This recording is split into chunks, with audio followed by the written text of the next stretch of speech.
here in Washington, D.C. in ATSSA's legislative office from Capitol Hill. And I'm Nate Smith. I'm ATSSA's Vice President of Government Relations. And myself and my team, David Bell and Ashley Wieland, represent ATSSA and the roadway safety infrastructure industry in front of the U.S. Congress, the White House, the U.S. Department of Transportation, as well as state capitals around the country, talking about the need to invest in roadway safety infrastructure projects and the need to reduce fatalities and serious injuries toward zero across the country. So first and foremost, we want to talk a little bit today about the infrastructure package that the President released. I have it right here in front of me, but also a little background as to how we got to where we are today. Back in 2016, both major presidential campaigns, the Hillary Clinton campaign and the Donald Trump campaign, really were talking about infrastructure. And the Trump administration, the then Trump campaign, really made it a core part of their efforts during their campaign across the country. So it really is being spearheaded by the White House currently. It's really going to be incumbent upon the Trump administration to continue to show leadership on the need to invest in infrastructure and the need to find a funding solution for the Highway Trust Fund when we get to that point down the road. But when we think about in the ATSSA world about what infrastructure means, we often will think about transportation and specifically highways and bridges. However, the definition as it relates to the infrastructure package that was released yesterday is much broader than just transportation. It's roads, bridges, and transit, but also rail, airports, seaports, broadband, energy, VA hospitals, water, drinking water, wastewater, rural infrastructure, public lands, Superfund and brownfield sites, flood control, hydropower, among potentially many others. So when we start thinking about the large numbers that the infrastructure package is going to be talking about, recall that that's going to be divided among all of those different infrastructure spaces and over a 10-year period. So about that big number, the President's plan calls for an investment of $1.5 trillion to invest in infrastructure over a 10-year period of time. $200 billion of that will be a direct federal investment. So that's to say that the plan calls for that $200 billion direct federal investment to then leverage out and try and meet that $1.5 trillion goal over the next decade. There are several different buckets that $200 billion of direct money from the federal government would be falling into. Half of which, or $100 billion, would be going to an infrastructure incentives program. We'll talk about that in a moment. $50 billion will go to a rural infrastructure program. $20 billion will be going to for transformative projects. An additional $20 billion will go to the infrastructure financing mechanisms.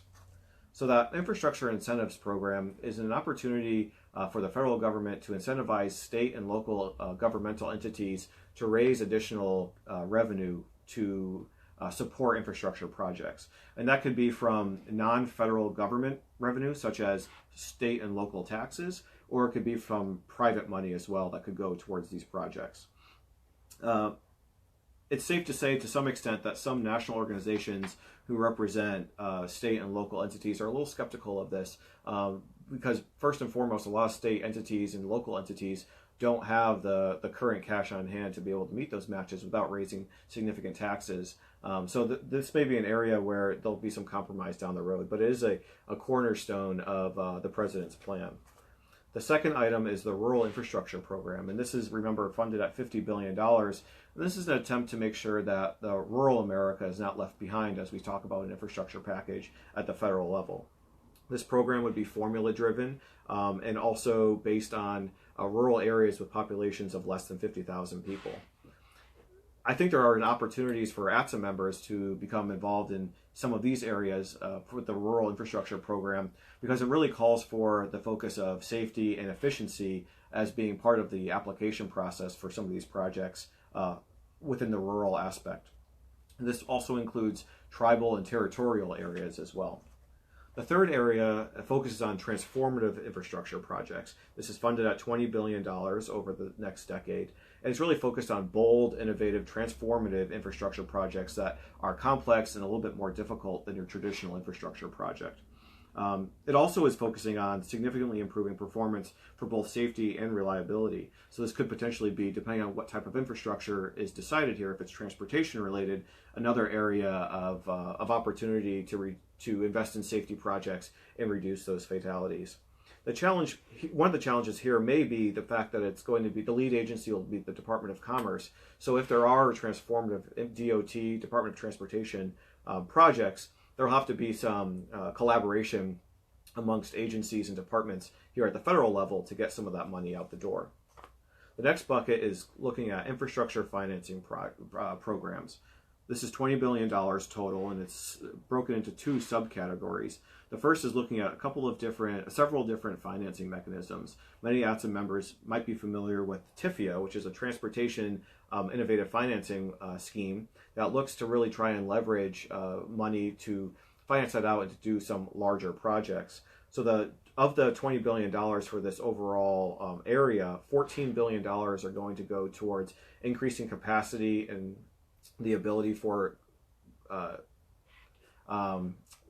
programs like TIFIA, its water counterpart WIFIA, and its railroad counterpart RIF, and a couple of others to really try and increase that capacity and deliver some of those projects. Washington, D.C., as many of you know, is famous for its sort of alphabet soup of different entities that are out there, like TIFIA and WIFIA and RIF. And then $6 billion, so you have that $14 billion of that $20 billion, and the other $6 billion would look to increase the capacity of private activity bonds, or also known as PABs, to really try and leverage some of that money out there and get some of these complex projects done. There's also a public lands infrastructure piece to this broad infrastructure proposal from the president. This would allow money generated from the development of energy on public lands to pay for capital and maintenance projects for both transportation and infrastructure on public lands areas.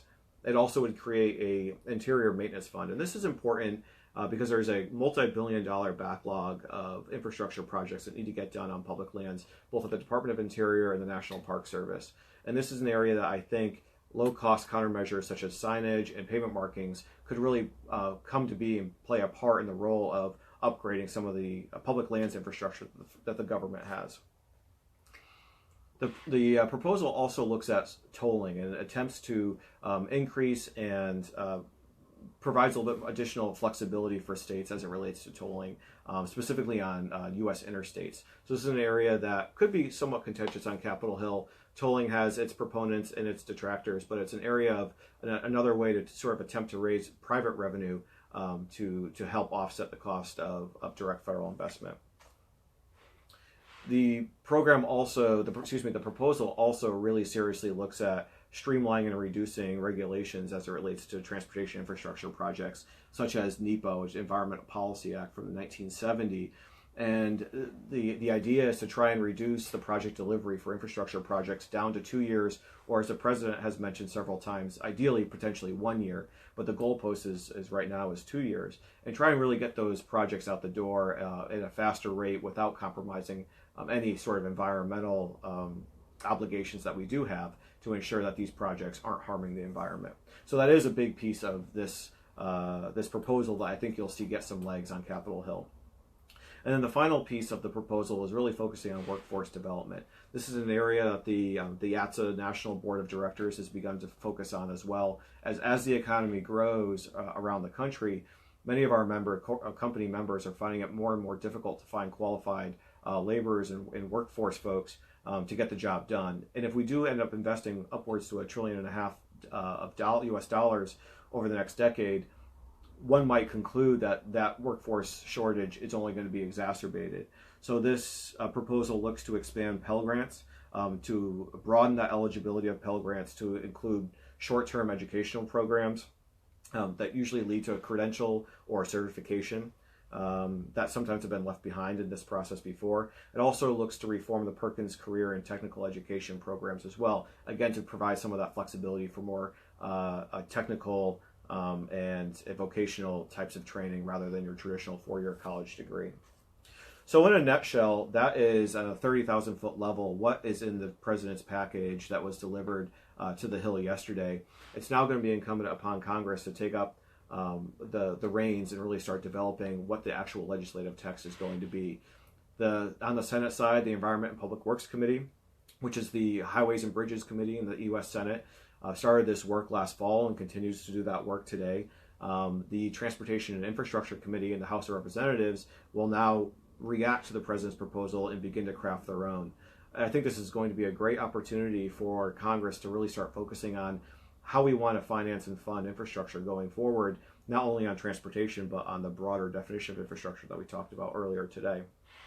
I do want to mention that we have a more in-depth webinar coming on March 5th that will be noticed to all of our ATSSA members. And for ATSSA members, we have our fly-in on, these are new dates, April 10th and 11th here in Washington, D.C. And that's an opportunity for ATSSA members to come to Washington and talk to their members of Congress and U.S. senators about the needs of the roadway safety infrastructure industry, as well as some of the personal needs that their companies might have that they are experiencing back home in their congressional districts.